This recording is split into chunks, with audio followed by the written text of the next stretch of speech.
환자분들이 이 문제로 인해서 병원을 여러 군데 전전하시고 저희한테 오시는 경우가 많이 있는데, 저는 다 얘기 들어보고 검사 이것저것 다 해봐서 연골연화증으로 진단이 되면은 환자분들한테 가장 중요한 메시지를 전달해 드립니다.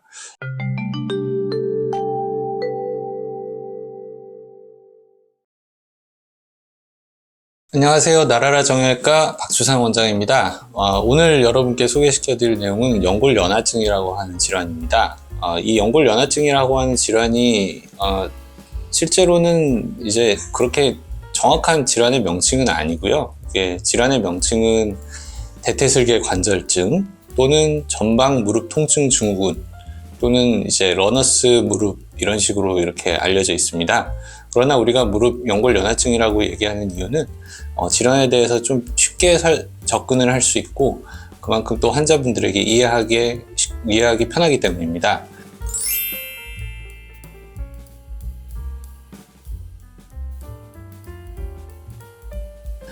이 질환의 특징이 무엇이냐면 젊은 환자분들이 무릎이 아픈데 이것저것 다 치료받았는데 크게 효과도 못 보고 자꾸 재발하고 검사도 해봤는데 정상으로만 자꾸 나온다 라고 하는 경우에 우리가 의심을 해보게 되는 질환입니다. 그게 왜 그런지 일단은 연골 자체에 대해서 좀 생각을 해봐야 되는데요. 이 무릎 모형을 보시면은 연골이라는 부분은 무릎뼈를 제끼고 봤을 때 이렇게 맨들맨들한 영역입니다. 연골과 연골이 만났을 때는 부드럽게 관절을 미끄러지게 하게 되고요. 충격의 흡수나 혹은 관절에 탄력을 주기 위해서 존재하는 우리 몸의 기관이죠. 근데 연골이라고 하는 게 보시면 알겠지만 뼈와는 다르게 맨들맨들한 그 어느 정도의 두께층이 있는데 그 두께층이 원래 가지고 있어야 되는 그 어떤 강도, 내구성, 딱딱함이 사라지고 물렁물렁해지면 그게 이제 연해졌다 라고 표현을 하게 되잖아요. 그런 것들을 일컬어서 우리가 연골연화증이라고 얘기할 수 있는 거죠. 그런데 그 연골연화증이라고 하는 것들이 제가 앞서 설명드렸던 내용대로 그 무릎의 전방 부위에 통증을 유발한단 말이에요. 왜 그렇게 되냐면은 대부분의 문제가 되는 거는 연골층 중에서도 이 무릎뼈라고 하는 이 동그란 뼈 주변에 연골에 문제가 되기 때문입니다. 그래서 환자분들의 증상도 대부분 무릎의 앞쪽이 아프다고 해서 오시게 돼요. 그러면 이제 환자분들이 구체적으로 얘기한 증상이 어떤 것들이 있냐면 무릎을 오랫동안 구부렸다가 펼 때 이제 힘들어합니다. 이게 우리가 이제 일컬어서 시네마 사인이라고 얘기를 하는데 같은 자세로 오래 앉아 있다가 일어서려고 할 때 그 연골이 물렁물렁해진 그 지점들이 오랫동안 압박을 겪고 있다가 그 압박이 풀릴 때 갑작스러운 이제 마찰로 인해서 통증을 느끼게 되거든요. 또 한 가지는 이제 그 연골이 연해진 자리에 압박이 심해지는 다른 상황들. 예를 들면은 계단을 오르락내리락 할 때, 그리고 오히려 오래 서 있으면서 근육의 긴장이 심해질 때, 그러면서 연골에 압력이 심해지게 되면은 그때 통증을 느끼게 됩니다. 그래서 다양한 통증을 호소하게 되세요. 운동하고 나면 아프다. 계단 오르락내리기 힘들고 앞바다를 하기 어렵다. 그리고 이제 비행기 오래 타기 어렵다, 차 오래 타기 어렵다 라고 얘기하시기도 합니다. 자, 이런 심한 경우에는 무릎이 퉁퉁 부어오르고 물이 차오르기도 해요. 네, 그런 경우에는 이제 연골에 직접적인 변화가 있다라고 우리가 생각을 할 수 있게 되죠. 근데 이런 연골연화증을 진단하기까지의 과정이 그렇게 쉽지가 않습니다. 대부분 엑스레이를 찍었을 때는 다 정상이 나오게 되고요. MRI도 연골연화증 초기 같은 경우에는 큰 변화가 보이지가 않습니다. 좀 어느 정도 진행을 했을 경우에는 연골의 일부가 좀 깊게 패이거나 혹은 연골의 색깔이 다른 건강한 연골증에 비해서 색깔이 달라지고 좀 색깔이 많이 연해지는 그런 양상을 좀 볼 수도 있게 되거든요. 그렇기 때문에 대부분 MRI 검사까지 가지는 않고요. 엑스레이나 혹은 그 외 여러 가지 진단적 검사들에서 정상이 나오고 환자분의 어떤 이제 과거력, 문진을 통해서 연골연화증이 가능성이 높다고 판단되면 이제 이 부분은 연골연화증이구나 라고 생각을 하고 치료를 들어가게 됩니다. 그 연골연화증의 원인이 아예 없는 경우도 있습니다. 무리해서 생기는 경우가 사실 제일 많아요. 스포츠 활동, 과도한 운동, 이런 것들 때문에 생기는 경우가 많은데 그 외에 구조적으로 이상이 있는 경우도 있습니다. 물론 다른 병도 있습니다. 이제 무릎뼈 주변에 문제가 생긴다고 했는데 무릎뼈의 정렬이 좋지 않은 경우, 이거는 이제 우리가 전신 엑스레이를 찍어봐야 되는데 무릎뼈가 정상적인 위치보다 아래에 있거나 위에 있거나 혹은 옆으로 빠지거나 안쪽으로 쏠려 있거나 이런 경우에는 다른 사람들보다 무릎뼈의 압력이 심해질 수 있게 되고, 이런 것들은 연골에 직접적인 영향을 줘서 연골연화증을 유발할 수 있거든요. 그리고 연골 자체에 부담을 많이 주는 상황들, 앞서 얘기했듯이 운동 같은 것도 있지만 갑자기 체중이 늘어나게 되면, 체중이 확 늘어나게 되면 말 그대로 힘이 많이 들어가겠죠. 그러면서 연골에 직접적인 압력이 심해질 수 있고요. 또 한 가지는 또 너무 체중이 빠지면서 근력이 확 줄어드는 경우, 그러면 또 연골을 지탱시켜주는 근력의 힘이 떨어지면 연골이 원래, 무릎뼈가 원래 있어야 되는 자리에서 이동을 해버려요. 그렇게 되면 그거 자체도 또 무릎뼈의 압력을 변화를 줘가지고 증상을 유발할 수 있게 되고요. 다리 정렬 자체도 문제를 일으킬 수도 있습니다. 예를 들면 환자분들 중에서 X자 다리, 이렇게 다리가 꺾여 있는 분들, 선천적으로 그렇게 되는 거죠. 그런 분들은 무릎뼈 자체의 압력이 다른 사람들보다 좀 심하게 됩니다. 그런 경우에는 증상을 유발할 수도, 연골연화증의 증상을 유발할 수도 있게 되죠. 그래서 이런 식으로 증상과 구조적인 원인을 따져보는 어떤 검사들, 이런 것들을 통해서 이제 진단이 이루어졌다면 그럼 치료를 이렇게 들어가게 되는데, 치료는 대부분은 수술 안 하고 잘 낫는다고 돼 있기 때문에 이제 비수술적 치료를 선호를 하게 됩니다. 우선 소위 얘기하는 관절염약, 진통소염제를 아낌없이 사용합니다. 그리고 무리한 활동이 있다라고 하면은 좀 휴식을 취할 수 있게 해줍니다.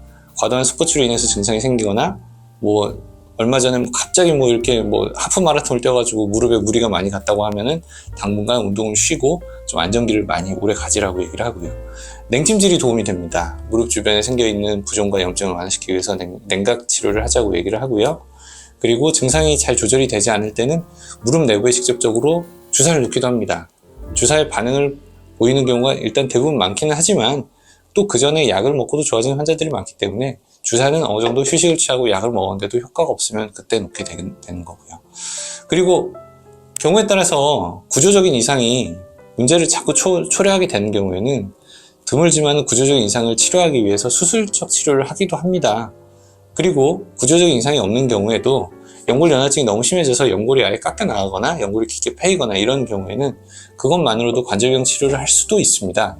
근데 대부분은 한 10명 중에 9명 이상은 그런 수술적 치료를 하지 않고도 대부분 증상 개선을 이제 거둘 수 있게 됩니다. 예방도 대단히 중요해요. 사실 이 연골연화증이라고 하는 것들이 내 몸에 어떤 정렬이 안 좋아서 생기지 않는 이상은 대부분 원인이 과도한 사용으로 인해서 생기는 경우가 많거든요. 그건 무슨 얘기냐? 욕심을 부리게 되면 그렇게 될 수가 있어요.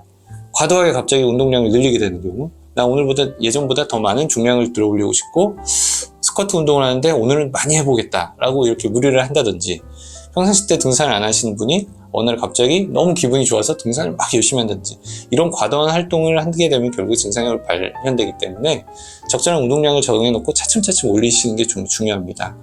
그리고 체중 변화를 최소화하시는 게 좋아요. 체중이 어느 정도 증상이 없는 상황에서, 건강한 상태에서 너무 무리하게 체중을 빼시거나 혹은 식단 관리 잘못해서 체중이 급격하게 불어나거나, 이런 경우에는 대부분 무릎에 무리가 갑니다. 그렇기 때문에 평상시 때 체중 관리를 적절하게 하시는 게 중요하고요. 그리고 또 한 가지 핵심 사항 중에 하나는 근력을 항상 관리를 하셔야 돼요. 무릎뼈 주변에 대퇴근, 그리고 코어 근육들, 예를 들면 엉덩이 근육이나 혹은 대퇴부 근육들 같은 경우에 이 무릎뼈 주변을 보호해 주기 때문에 같은 상황에서도 압력을 많이 줄여주게 됩니다. 그렇기 때문에 평상시 때는 근력을 키울 수 있게 과도한 운동량을 넘어서지 않은 상황에서 운동을 꾸준히 하시면은 이런 연골연화증에 대해서 예방을 할 수 있게 됩니다. 자, 그리고 제일 중요한 부분인데요.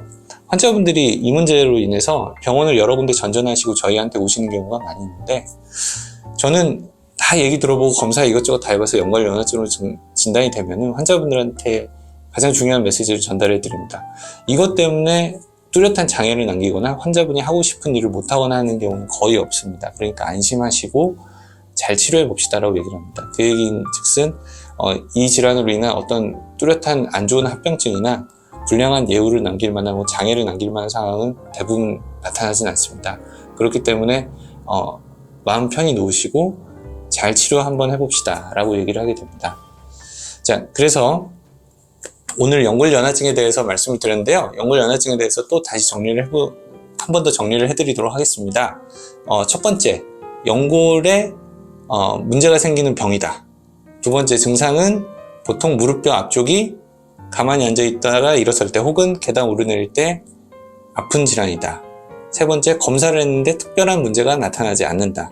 마지막 네 번째, 대부분 수술 없이 치료하면 잘 나을 수 있다. 라는 거로 얘기를 마무리할 수 있겠습니다.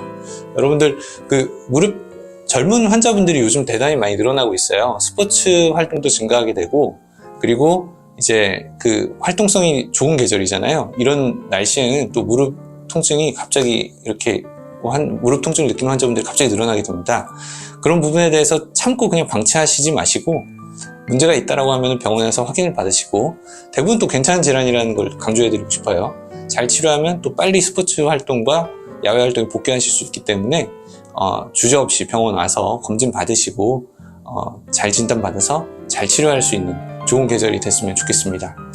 자, 오늘의 영상이 여러분들에게 도움이 되셨으면 구독과 알림, 좋아요까지 해주시면 저희가 영상 제작하는 데 큰 힘이 될 것 같습니다. 여러분들 궁금하신 거 있으시면 댓글창에 주저없이 의견 남겨주시면 저희가 상세히 답변 드리도록 하겠습니다. 여러분들 다음 영상 때까지 건강하시고요. 다시 찾아뵙겠습니다. 감사합니다.